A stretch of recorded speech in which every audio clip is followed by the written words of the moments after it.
আজ হচ্ছে একটা দাদার বিয়ে, তাই সকাল সকাল ঘুম থেকে উঠে তাড়াতাড়ি বারাস করে মুখ হাত ধুয়ে ফ্রেশ হয়ে শুনছি মা রান্নাবান্না না করে চলে গেছে বিয়ে বাড়ি কাজ সামলাতে। আর আমি ঘুম থেকে উঠে কিছুই খাইনি, এখন তো 12টা বাজতে চলেছে, অনেক খিদাও লাগছে, তাই একটা থালাতে মুড়ি নিয়ে বসে পড়লাম খেতে। খাওয়ার পর চান করে জামা প্যান্ট পরে দিদিকে কয়েকটা ফটো তুলে দিলাম, তারপর আমি গেলাম বিয়ে বাড়ি। তোমরা এতক্ষণ বুঝতে পেরে গেছো আমি আমার জেঠুর ছেলের কথা বলছি বিয়ে। আর দাদার গায়ে হলুদের সুন্দর মুহূর্তটা শেষ হয় চলে যায় বিয়ের অনুমতি নিতে ভগবানের কাছে।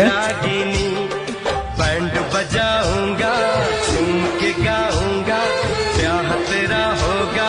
যাই হোক, সব নিয়মভাবে হয়ে যাওয়ার পর বাড়িতে সাজাগুজা করতে চলে আসি বৌদির বাড়ি যাওয়ার জন্য। আর কমেন্টে জানাতে ভুলো না আমাকে দেখতে কেমন লাগছে। তারপর চলে তো আসলাম বৌদিকে আনতে, তার আগে খাওয়া দাওয়া করে দেখতে গেলাম বর বউ বিয়ের পিড়িতে বসে পড়েছে। আর এরা দুজনকে দেখে খুবই হাসি খুশি লাগছে। এখন 7 পাক ঘোরা হচ্ছে, আর 7 পাক ঘোরার পর সিঁদুর দানও কমপ্লিট। আর তোমরা আমার দাদা বৌদির জন্য প্রার্থনা করো যেন তাদের বিবাহ জীবন বন্ধন খুব সুন্দর থাকে।